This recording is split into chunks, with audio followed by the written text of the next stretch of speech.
Hello students, welcome in the class. In the last lecture we had learned presentation strategies and interview skills. બરાબર એના વિશે આપણે વાત ચાલુ કરી હતી. એમાં પ્રેઝન્ટેશન છે એના વિશે આપણે થોડુંક ભણ્યા હતા. એની અંદર આપણે we had learned introduction, then key elements of presentation in context, પછી audience analysis અને length of talk. I think અહીંયા સુધી આપણે ભણ્યા હતા, રાઈટ. હવે અહીંયાથી આપણે આગળ વધીએ કે પ્રેઝન્ટેશન છે, બરાબર, એની અંદર શું આઈએમપી છે, ઇમ્પોર્ટન્ટ છે. The fourth point is what, why and how. તો પ્રેઝન્ટેશન રજૂ કરવા માટે તમારે આ 3 પ્રશ્નોના જવાબ મેળવવા જોઈએ.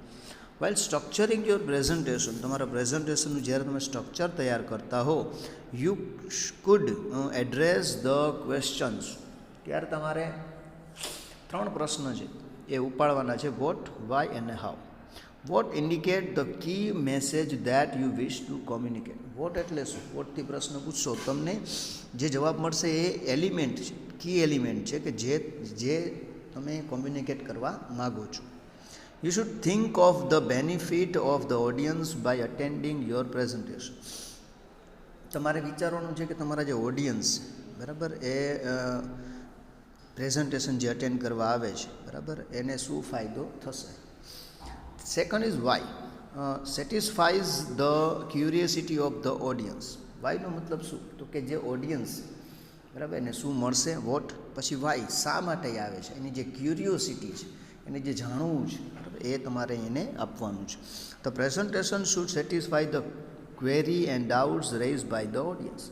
ઓડિયન્સ દ્વારા જે ડાઉટ્સ આપવામાં આવે છે, જે ક્વેરીઝ આપવામાં આવે છે, તો એને તમે સંતોષકારક જવાબ આપી શકો. Then how, suggest the way in which the audience can act upon the suggested idea of the presentation. અને હાઉ, કે હવે તમે એને કેવી રીતે તમે એને કન્વિન્સ કરાવશો, બરાબર, કયો એવો રસ્તો લેશો કે જેનાથી ઓડિયન્સ કન્વિન્સ થઈ ગયા છે. Fifth is selection of presentation method. અને એના પછીનું છે કે પ્રેઝન્ટેશન જે મેથડ છે કેવી રીતે સિલેક્ટ કરવી. તમે જોઈ શકો છો કે અહીંયા આઈએમપી લખેલું છે, તો પ્રશ્ન છે એ ખરેખર આઈએમપી છે, right. It is very important to decide about the presentation method. બહુ જરૂરી છે, ઇમ્પોર્ટન્ટ છે કે તમે પ્રેઝન્ટેશનની જે મેથડ છે એને તમે ડિસાઇડ કરો. One need to consider following factor while selecting presentation method. Presentation મેથડને સિલેક્ટ કરવા માટે તમે નીચેના મુદ્દાઓ ધ્યાનમાં રાખી શકો છો. પહેલું છે the facility available to you by way of visualize, sound system and light. તો તમારી પાસે કઈ ફેસિલિટી છે તમારી પાસે, બરાબર, વિઝ્યુઅલાઇઝ કયા કયા છે, બરાબર, પછી સાઉન્ડ સિસ્ટમ શું છે, લાઇટિંગ ઇફેક્ટ કેવી છે, આ બધી વસ્તુ પહેલાં તમારી પાસે કેવી છે એને ધ્યાનમાં રાખો. You should be aware of the tools that will be at your disposal during presentation. તમારા પ્રેઝન્ટેશન દરમિયાન કયા કયા ટૂલ્સ છે તમારી પાસે છે એનું ધ્યાનમાં રાખો. The presentation style with a projector is definitely different from a presentation without a projector. પછી કોઈ પણ પ્રોજેક્ટ સ્ટાઇલની વાત કરીએ તો પ્રોજેક્ટર હોવું જોઈએ, ખાસ જરૂર યાદ રાખો, રાઈટ. કારણ કે મોસ્ટ એમ સમજો કે ઇમ્પોર્ટન્ટ વસ્તુ કોઈ હોય તો એઝ એ પ્રોજેક્ટર. તો પ્રોજેક્ટર વગર એમ કહી શકાય કે પ્રેઝન્ટેશન છે કદાચ શક્ય જ નથી, right, it's impossible. You should try to check availability of tools and presentation beforehand. તો સૌથી પહેલાં કયા કયા અવેલેબિલિટી છે મારી પાસે છે કે નહીં, આ બધી વસ્તુ પહેલાં ચેક કરો. ધ ઓકેઝન, પછી ઓકેઝન શું છે, પ્રસંગ. Presentation should be prepared keeping in mind the occasion. પછી ઓકેઝનને ધ્યાનમાં રાખી, પ્રસંગને ધ્યાનમાં રાખીને પ્રેઝન્ટેશન તૈયાર કરો. A formal conference of 200 people will require a different method of presentation as compared to an informal presentation as wedding ceremony. જો કે ભાઈ 200 લોકો છે એને તમે ફોર્મલી તમે પ્રેઝન્ટેશન રજૂ કરો, અને વેડિંગ સેરેમની છે એમાંય 200 લોકો હોય ને એને તમે પ્રેઝન્ટેશન આપો, તો દેર ઇઝ અ ડિફરન્સ. કારણ કે બેયની રિક્વાયરમેન્ટ અલગ હોય છે, ઓકેઝન અલગ છે, પ્રસંગ અલગ છે. Right. The third is your experience in giving a presentation. પછી પ્રેઝન્ટેશન આપવામાં તમારો એક્સપિરિયન્સ શું છે. An experience presenter can select the method of presentation that will suit the audience and the subject.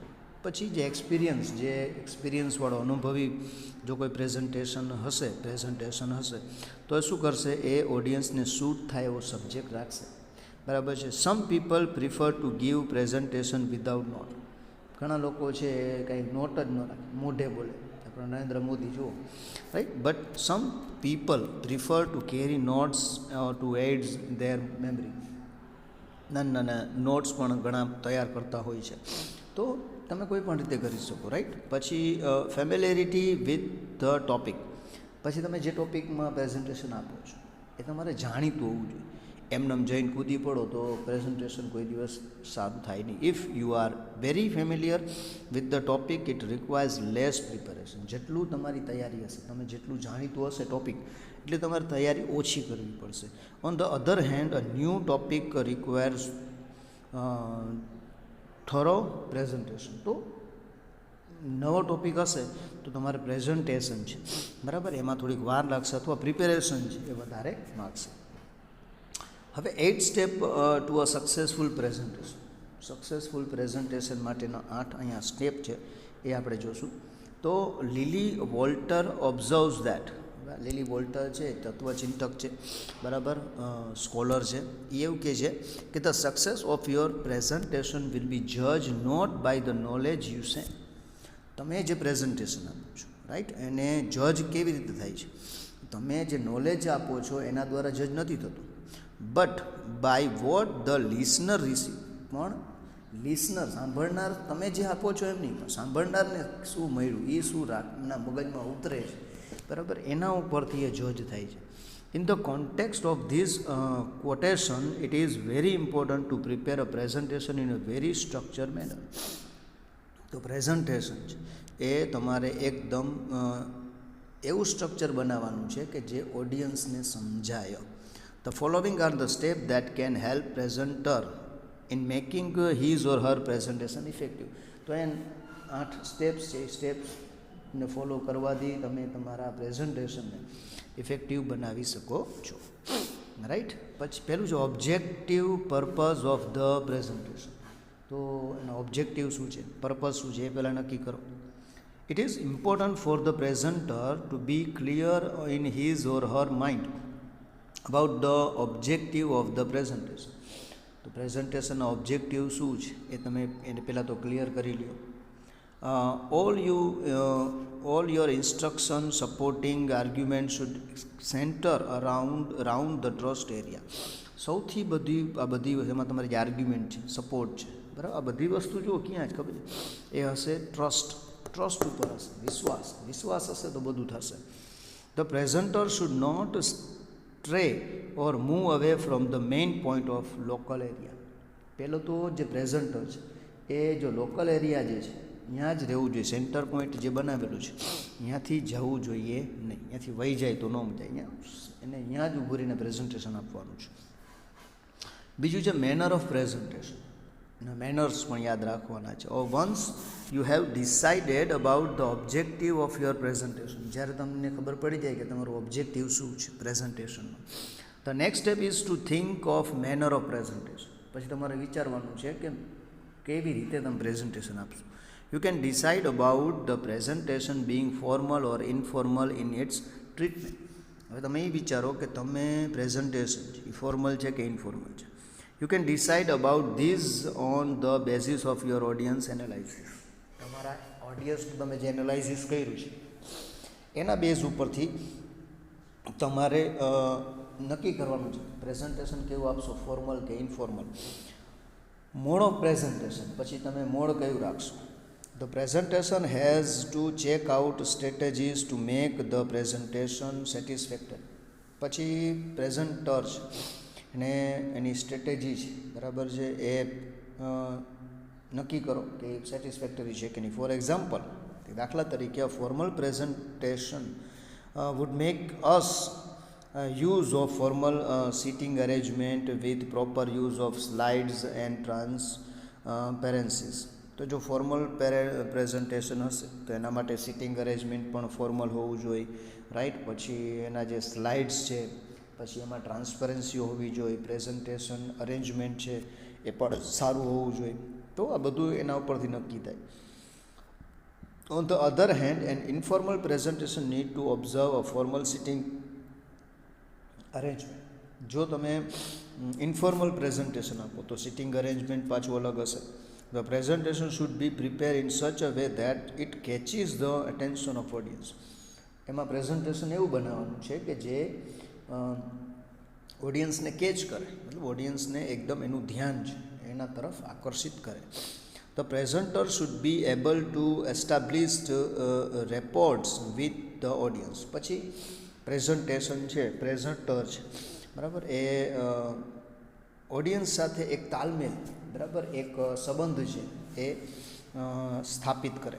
In formal presentation aspect like politeness, tact, showmanship are taken in consider. તો એમ કહી શકાય કે જે ફોર્મલ પ્રેઝન્ટેશન છે એની અંદર પોલાઇટનેસ હોવું જોઈએ, ટેક્ટ હોવું જોઈએ, રાઈટ. પછી શોમેનશિપ, તમે કંઈક દેખાડવા માગો છો એવું હોવું જોઈએ. But in case of informal presentation, the presentation employs strategy to gain greater proximity with the audience. જ્યારે ઇન્ફોર્મલ પ્રેઝન્ટેશનની અંદર આ બધી વસ્તુની જરૂર નથી. એની અંદર એક જ વસ્તુની જરૂર છે કે જે ઓડિયન્સ, બરાબર, એ બરાબર એનું ધ્યાન છે એ આડાવડું બીજે ક્યાંય જાય નહીં અને અહીંયા એને સમજી શકે, રાઈટ. ચોથો પોઈન્ટ છે પ્રિપેરેશન ઓફ ટેક્સ્ટ. ટેક્સ્ટ એટલે શબ્દો. The next important step in presentation of the presentation is regarding management of the text અથવા સ્ક્રિપ્ટ. તો સ્ક્રિપ્ટ છે તો ટેક્સ્ટ છે, બરાબર. એના પછીનો પોઈન્ટ છે તમારે એ ધ્યાનમાં રાખવાનો, શબ્દો, right. You may have all ideas clearly sorted in your mind. કદાચ તમારા મનની અંદર બધા આઈડિયા બરાબર છે, બધા વિચારો બરાબર છે, તમે બધું વ્યવસ્થિત ગોઠવીને રાખ્યું છે. But in order to have successful presentation, પણ જો તમારે એક સફળ પ્રેઝન્ટેશન આપવું હોય તો you need to put those idea in black and white. તો પહેલાં તો આ બધા આઈડિયાને તમારે બ્લેક એન્ડ વ્હાઇટમાં છૂટા પાડવાના છે. મતલબ કે તમારે આ બધી વસ્તુઓ છે, બરાબર, એના શબ્દો તૈયાર કરવાના છે. There are different ways in which you can prepare the script of your speech. બરાબર, અલગ રીતે, કેટલી અલગ રીતે તમે તમારી સ્પીચ છે એ ઓડિયન્સ માટે તૈયાર કરી શકો છો. That is important. The following are some of the method use to message text script of a presentation. તો અહીંયા થોડીક મેથડ પણ આપેલી છે કે જે આપણે જેના દ્વારા આપણે અલગ અલગ પ્રેઝન્ટેશન ટેક્સ્ટનો ઉપયોગ કરી શકાય. તો મેથડ્સ છે એ બધી આપણે આપણા નેક્સ્ટ લેક્ચરની અંદર જોઈશું. આજના લેક્ચરમાં આપણે અહીંયા સુધી રાખશું, રાઈટ, અને નેક્સ્ટ લેક્ચરની અંદર આ જ ટોપિકને આપણે આગળ વધારશું. Okay, so till then goodbye and thank you.